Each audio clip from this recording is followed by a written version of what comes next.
is the UAAP Season 73 Volleyball. Okay. Rosalio's not 100. Well, set out. Deja vu there, but actually this is set number 2, highlights. And it was all Adamson from start to finish. Ian. Yeah, definitely still utilizing the momentum that they got after that first set win. Never looked back and started the second set very hot. Ito naman, kabaliktaran, UE, I don't know what happened. At the beginning of this second set, it seemed that they just gave up already. And it was so easy for Adamson to set up the plays. But of course, giving credit to the defense of Adamson. Oo parang may team na ganyan eh. It really imposed its will on That's UE. right, exactly. On the defensive end, and it just followed through when it came to the setting of Despatilano. It was right on cue, right on target. And of course, the attacks of Pau Soriano, Pineda. Yep. That second set was just amazing for Pineda, and also Angela Binting having her moments as usual, getting her touches, getting her points.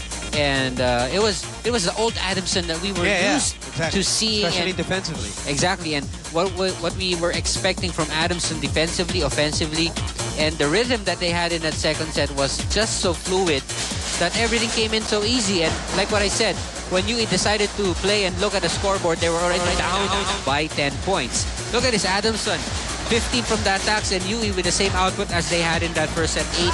And now Adamson leading in the blocking department, 3 against 2, and the service department, UE with 3 and Adamson with 1. But what is really amazing here is that Adamson was so consistent in that they had so many saves, which eventually resulted or turned into points. Yeah, they followed it through. Ang tanong lang naman talaga dito is, can they sustain it going into the third set? Magkakaroon bang laglag sa laro itong Adamson? Because again, I say that because it's been their character in the last 3 games. They had, kumbaga sakal na nila yung UST nung laro na yun. They had them by the 2 neck. sets up, But they couldn't squeeze them dry enough.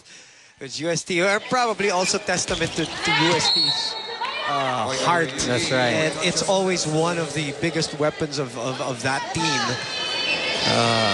And they came back to win that one. So a good start, UE getting the first point here to get their foot ahead of the Adamson Lady Falcons. Down 2 sets. Adamson has not been able to put 2 wins together so far. And even if they win this one, obviously they won't. Coming off a loss, but they will be 2-2. And again, we will say what we said in the pregame. This is not to defend them, but the 2 teams that did beat them were the top 2 teams of the league. That's right.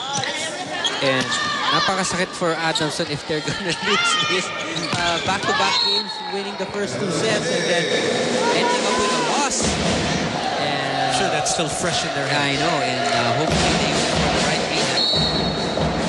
Zapata is back.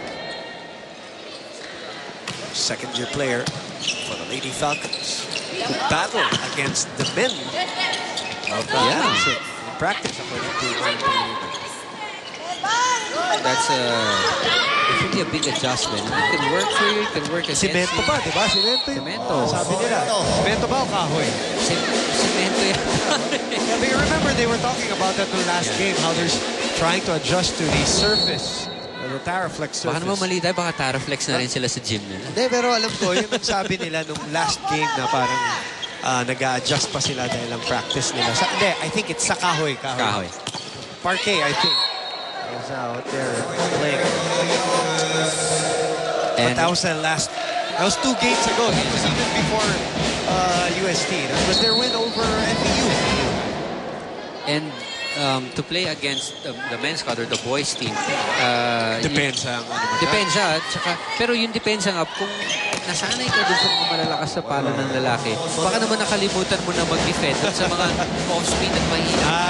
Okay. I get it. Sometimes your defensive patterns get mixed up. I get it. It's a good point. And Adamson here. Ahead 5-1. Nico, what's happening on that side? Moving, Ian. Sometimes they say that in sports, a team can only go as far as their star can carry them. During that last break, Coach Vanji De Jesus was really in the ear of ailing star Kite Rosale. And she spoke about Kite before the game and said Kite is without a doubt a natural talent. However, she sometimes needs to be constantly reminded about the basics of the game and how to think about strategy while she's inside playing and how she can't rocket every single ball tossed to her. Now, Zimberly Dizon, one of her teammates, was talking to Kite one-on-one during that break and said, Kite, alam ko masakit pero kailangan ka namin ngayon. Let's see if she can step up and carry her team past this set, guys. You know, but when you have an injury, especially if it's in the game of volleyball, a shoulder, which is a primary part of the body that you use, your decision-making gets affected along the way. You know, may mga alalayan ka, kahit na sabihin mong, you know, your heart is willing or your will, you know, you want to do this, you want to do that. Your body sometimes, you know, doesn't respond the same way. So, you can't blame her also. I'm sure she's still gutting it out.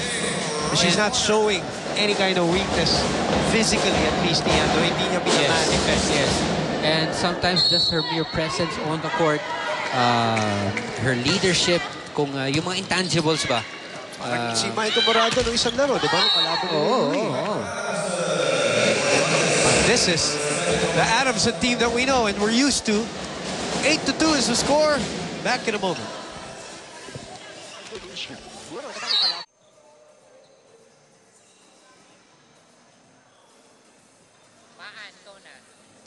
Welcome back to the arena, home of the 73rd season of the UAAP volleyball tournament. Now let's just quickly go over to the Adamson side of things.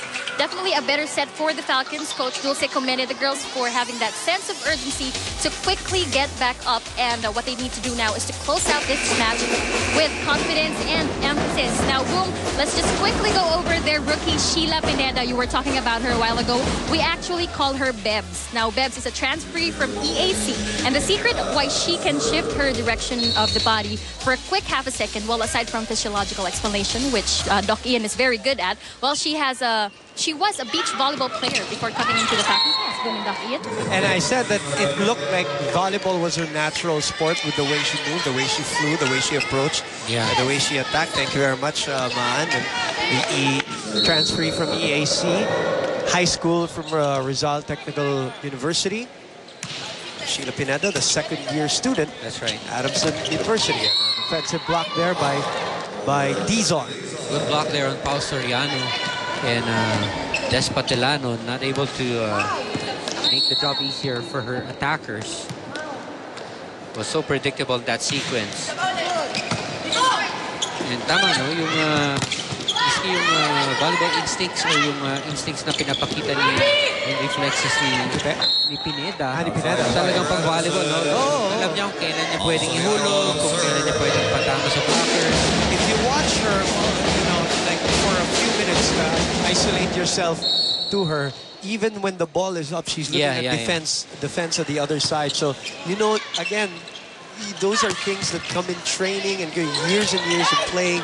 We've seen a lot of players in volleyball who kind of like develop their volleyball skills nung college na. May mga hindi natural pero naging natural eventually. Dito na natuto. Pero ito si Sheila, alam mo, bata pa lang.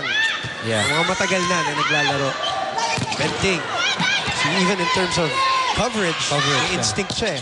Cross court by Angela. That's a smart play.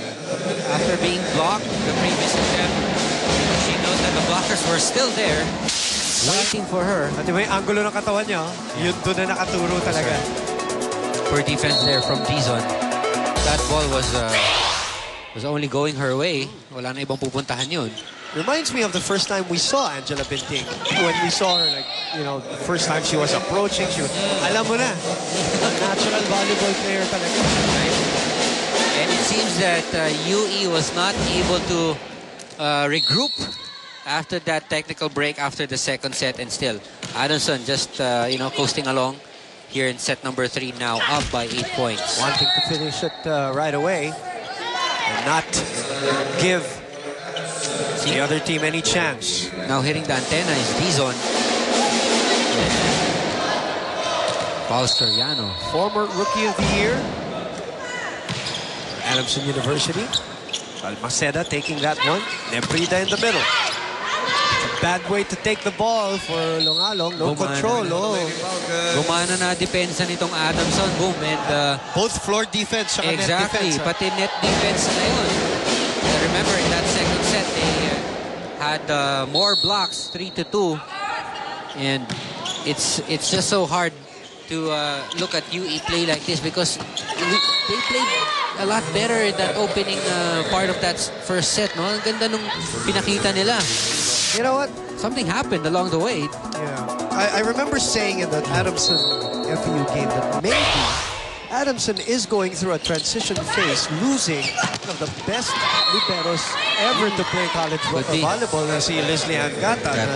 You know, napakalaking bagay. Minsan ang mga libero hindi mo napapansin na nawawala na. Pero Gata is one of those that a gaping hole on defense if she's not there. And we've been talking about how Adamson has been lacking in floor defense. Gata was practically, collecting all of the individual awards of best libero, diba, when she was playing in every league. Correct. So maybe this is now a springboard point for them to kind of like get their defensive senses back without Gata. Parang, okay, masanay na tayo. Wala siya. At mahirap palitan yung ganun tayo. Dati they were so confident na they can relax a bit thinking about defense because they knew that it was Gata in the back. All they needed to think about was their offense. Ngayon, it has to be a collective effort now. From everybody. Parang kumbaga sa basketball, nawalan ka na shot blocker. So, ngayon, lumiit ka. Everybody's got to do their share on defense. There you go. Just like that. Angela Benting needing to dive across the court to try and save that play. Angelica Vasquez is the one taking over the libero chores of Adamson, the second-year player for Coach Dulce. This is going the way of Adamson halfway through. 16-7 for the Lady Falcons.